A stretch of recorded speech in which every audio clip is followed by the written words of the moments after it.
meu amigo, minha amiga. Seja muito bem-vindo ao nosso canal sobre dúvidas bíblicas. É muito bom estar aqui com vocês. É um prazer enorme estarmos aqui falando sobre a palavra de Deus, não é? Hoje nós vamos falar sobre um tema absolutamente controverso na Bíblia. Um tema que é muito alvo de críticas de pessoas que não confiam na Bíblia e até de teólogos.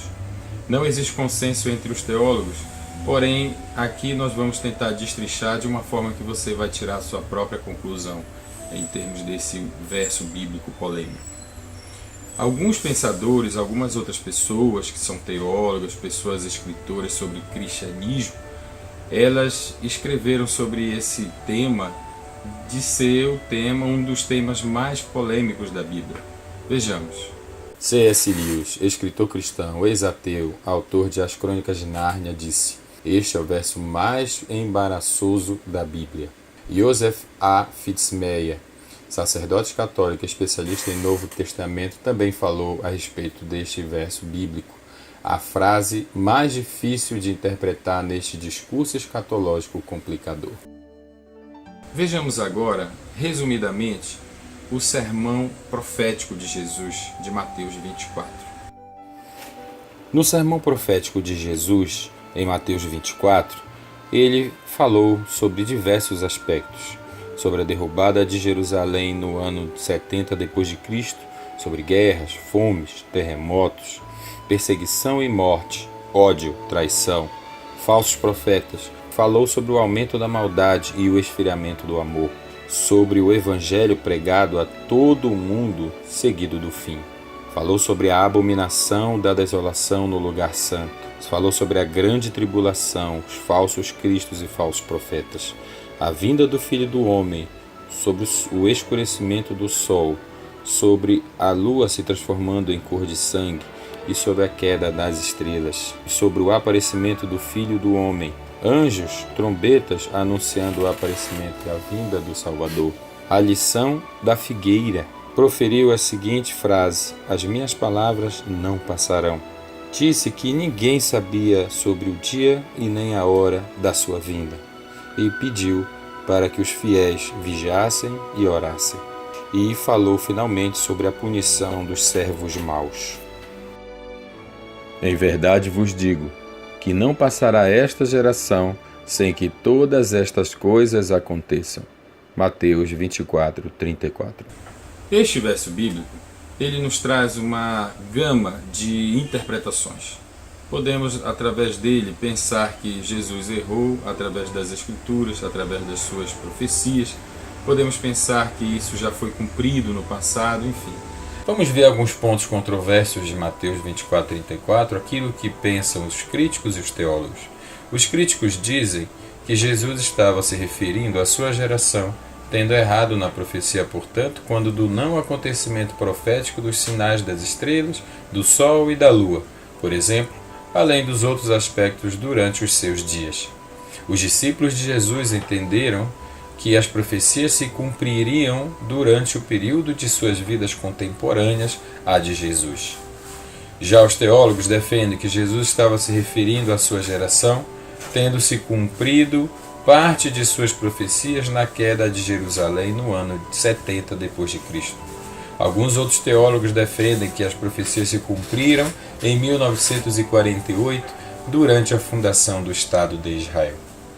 Outros dizem que Jesus estava se referindo a todas as gerações até o fim dos tempos.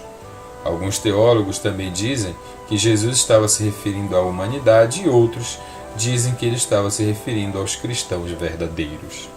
Este verso bíblico, como vocês viram, é um verso que tem absoluta controvérsia na Bíblia. É um dos versos mais difíceis de se interpretar. Porém, se nós formos ler com calma e se nós formos analisar o contexto da época, nós vamos conseguir entender algumas coisas. Em Mateus 24, 34, existem duas expressões chaves importantes para nós entendermos o contexto da história. A primeira delas é a expressão "todas essas coisas." Aqui Jesus estava se referindo quando ele proferiu este termo, todas essas coisas. E a segunda é a palavra geração, que do grego é geneia. Vejamos. Existem duas expressões chaves em Mateus 24, 34. O termo "todas essas coisas" e a palavra geração. Aqui se refere todas estas coisas. Aqui Jesus se refere a coisas futuras, a coisas específicas, obedecendo uma ordem cronológica. Já a palavra geração, no dicionário Aurélio, nós temos as seguintes definições. Procriação pode significar também filiação, conjunto de homens da mesma época, ou tempo médio de duração da vida humana, a linhagem, raça, nação, entre outras definições. A palavra geração, no grego geneia, pode possuir vários sentidos. Por exemplo, no sentido de prole, nós vamos dar dois exemplos, um no Novo e outro no Velho Testamento. O Novo Testamento fala assim, Atos 8:33, na sua humilhação foi tirado o seu julgamento. E quem contará a sua geração, que pode ser muito bem substituído pelo termo prole. E em Gênesis 17:12 fala assim, o filho de 8 dias, pois será circuncidado todo homem nas vossas gerações, ou seja, nas vossas proles. Geneia também pode ter o significado de linhagem ou descendência. Por exemplo, Gênesis 15:16, que diz assim, e a quarta geração, ou linhagem, tornará para cá, porque a medida da injustiça dos amorreus não está ainda cheia. Ou ainda em Mateus 1:17, que diz assim, de sorte que todas as gerações ou linhagens, desde Abraão até Davi, são 14 gerações, linhagens. Então esse termo geração ele pode ser muito bem entendido como linhagem ou descendência. Geneia também pode ter o sentido de período de vida ou período médio de vida. Por exemplo, em Lucas 16:8, e louvou aquele Senhor o injusto mordomo, por haver procedido prudentemente, porque os filhos deste mundo são mais prudentes nos seus dias ou na sua geração do que os filhos da luz. O termo geneia pode ter um significado ainda mais amplo, metafórico até, e pode estar se referindo a um período passado, presente ou futuro. Por exemplo, nós temos exemplos na própria Bíblia em que esse termo, geneia, ele se refere a gerações passadas, atuais e futuras. Nós vamos agora ver em vários livros da Bíblia o mesmo termo geneia, que pode significar várias coisas, tanto no passado, no presente e no futuro, gerações passadas, presentes ou futuras. E isso é que talvez confunda muito aquela questão do verso bíblico, mas pelo contexto nós vamos ver que Jesus proferiu uma profecia que ainda não se cumpriu. Encontramos esse termo geneia citado pelo próprio Cristo em Mateus 11:16, que diz assim, mas a quem assemelharei esta geração?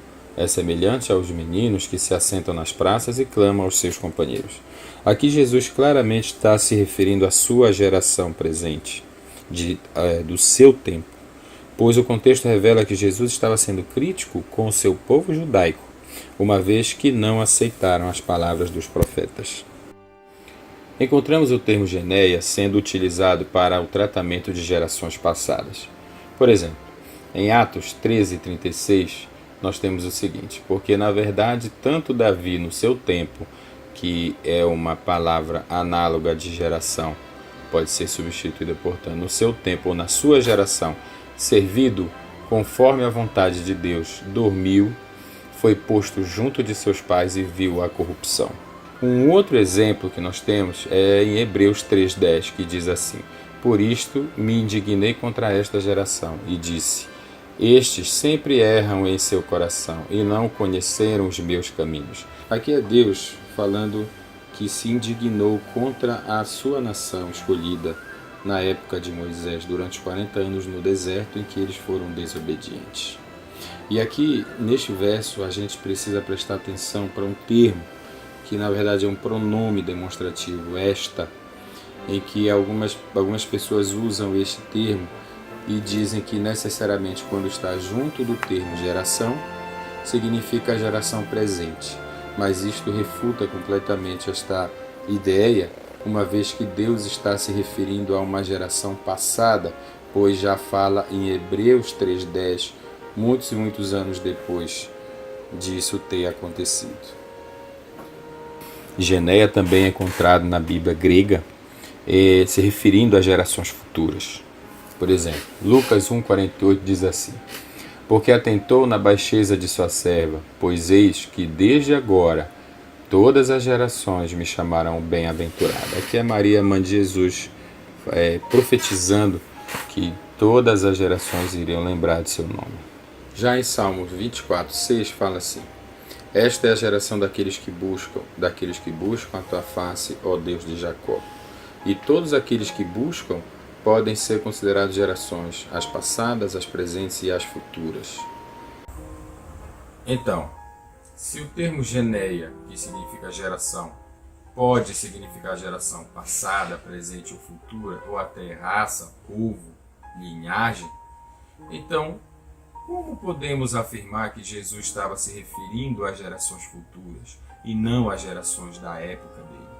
Vejamos. Ainda que tentemos desvendar todos os mistérios de Mateus 24:34, restarão muitas dúvidas e muitas polêmicas. Porém, a Bíblia, com um olhar mais de perto, ela apresenta as próprias respostas. Nós precisamos avaliar o contexto em que se encontra Mateus 24:34. Nós precisamos saber do que Jesus estava falando, que coisas relativas ao tempo do fim ele estava falando e, principalmente, o que pensaram os discípulos, o que entenderam os discípulos durante o sermão profético de Jesus. Em Mateus 24, nós vemos um verso-chave, talvez o principal, para nós entendermos a que Jesus estava se referindo quando ele falou esta geração. Nós vemos em Mateus 24:13 que Jesus falou que o fim, porque Jesus estava falando sobre o fim do mundo, sobre a volta dele, sobre recolhimento dos santos e a morte dos maus. Então Jesus falou quando ele proferiu: isso vai acontecer e depois virá o fim. Todas essas coisas que nós vimos resumidamente em Mateus 24, nós podemos colocar na cabeça e dizer que após isso virá o fim, não é? Então o verso 13, ele diz que após todas essas coisas, inclusive os sinais das estrelas, do sol, da lua, além da fome, das pestes, das mortes, perseguições, a grande tribulação, existe uma palavra-chave aí que Jesus colocou: o Evangelho. Após o Evangelho ser proferido a toda a criatura, quando todo mundo souber acerca de Jesus, então virá o fim. Ora, estudos hoje, notícias hoje mostram, como nós vemos aí na tela, que Jesus ainda precisa ser pregado, que vários países, que várias nações ainda não conhecem a Jesus. Atualmente nós temos cerca de 7 bilhões de pessoas no planeta e quase 3 bilhões de pessoas não ouviram falar sobre Jesus. Isso dá em torno de uns 40% de pessoas que não ouviram falar sobre Jesus. Então talvez Jesus tenha colocado essa frase justamente para a gente poder se atentar de que ele não estava se referindo às gerações presentes, talvez, mas às gerações futuras. Apesar de bastante claro para nós agora, existem muitos teólogos estudiosos no assunto e biblistas e pessoas que são há muitos anos acostumadas ao hebraico, ao grego. Elas têm ainda dúvidas em relação a este assunto. Vejamos então, a exemplo do que nós fizemos no vídeo passado, vejamos então que as pessoas no tempo de Jesus entenderam em relação à volta dele, em relação às profecias proferidas por Jesus no Sermão do Monte. Vejamos. Em 2 Tessalonicenses 2, versos 1 a 4, Paulo fala assim para os seus irmãos: ora, irmãos, rogamo-vos pela vinda de nosso Senhor Jesus Cristo e pela nossa reunião com Ele, que não vos movais facilmente pelo vosso entendimento, nem vos perturbeis, quer por espírito, quer por palavra, quer por epístola, como de nós, como se o dia de Cristo estivesse já perto. Aqui Paulo, que não sabia quando Cristo iria voltar, era como se ele estivesse falando para os seus discípulos que não era para eles se preocuparem com a volta do Senhor, porque ninguém sabia essa volta do Senhor. E tampouco estava perto. Parece que Paulo tinha um entendimento de que a volta de Cristo não estava tão perto quanto ele imaginava que estivesse. Paulo também esperava a vinda do Senhor quando disse em Filipenses 3:20: "Mas a nossa cidade está nos céus, de onde também esperamos o Salvador, o Senhor Jesus Cristo." E Paulo, em 2 Timóteo 4:1 e verso 8, diz assim: "Conjuro-te, pois, diante de Deus e do Senhor Jesus Cristo, que há de julgar os vivos e os mortos na sua vinda e no seu reino. Desde agora, a coroa da justiça me está guardada, a qual o Senhor, justo juiz, me dará naquele dia, e não somente a mim, mas também a todos os que amarem a sua vinda." Aqui Paulo está sendo muito claro em relação àqueles que aceitarem a palavra do Senhor. Podiam ser aqueles da época presente de Paulo, como da época futura de Paulo. E aqui mais uma vez Paulo, além de crer na volta de Jesus, Paulo estava dizendo que talvez nas entrelinhas que esta vinda não estava tão próxima, iminente à época dele, como as pessoas pensavam. O apóstolo Pedro, apóstolo direto de Cristo que viveu e conviveu com Cristo durante 3 anos e meio, é um apóstolo que conseguiu perceber e acreditou na glória e na vinda, na volta de nosso Senhor Jesus Cristo nas nuvens, e pregava isso a todos os seus discípulos. Pedro sabia, porém, que os inimigos do Senhor escarneceriam da sua vinda e questionariam onde está a promessa da sua vinda. Pedro, com sabedoria, falava aos discípulos que um dia para o Senhor é como 1000 anos e 1000 anos como um dia, e não estava preocupado quando Jesus iria voltar, mas sim se estava preparado para a sua vinda. Em Apocalipse, João falou o seguinte: "E o 7º anjo tocou a sua trombeta, e houve do céu grandes vozes que diziam: Os reinos do mundo vieram a ser de nosso Senhor e do seu Cristo, e ele reinará para todo sempre." João teve a visão do fim dos tempos e a revelação de que a volta de Jesus seria para gerações futuras. Por isso, escreveu o Apocalipse de forma enigmática. Podemos agora tirar algumas conclusões deste nosso pequeno estudo bíblico que fizemos. Primeiro, Jesus foi cuidadosamente cronológico ao informar acerca dos eventos que aconteceriam antes de sua volta, e usou a lição da figueira para nos atentarmos sobre esse dia tão esperado por nós cristãos. Segundo, de acordo com Mateus 24, 13 e 14, considerando as notícias atuais, a pregação do Evangelho a toda criatura é uma profecia que ainda não aconteceu, e a esperamos doravante para a nossa geração ou para as gerações futuras. Desta forma, podemos afirmar que Jesus não estava se referindo às gerações de seu tempo, uma vez que a pregação do Evangelho ainda não atingiu todos os povos, nem no seu tempo, nem na atualidade. Terceiro, como vimos, o termo Geneia pode se referir, entre outras definições, à raça, sendo possível que Jesus tenha se referido à raça judaica no sermão profético do monte.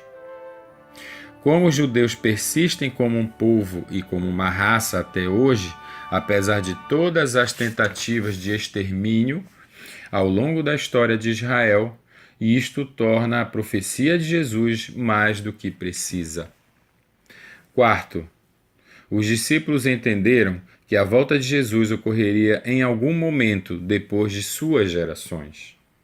Bem, amigos, ficamos por aqui. Espero que tenham gostado. Espero que nós tenhamos podido dirimir algumas dúvidas bíblicas. Esse é um assunto polêmico, que vai persistir polêmico, porque não é consenso entre os teólogos na interpretação desse verso bíblico. Porém, a gente tem que analisar o contexto e saber o que as pessoas da época de Jesus entenderam sobre isso. Talvez isso seja o mais importante. Muito obrigado, até a próxima, e na próxima vez a gente vai postar um vídeo sobre a mulher de Caim. Quem foi a mulher de Caim? É uma outra dúvida bíblica e espero que vocês estejam conosco para mais um vídeo de dúvidas bíblicas. Muito obrigado e até a próxima. Tchau!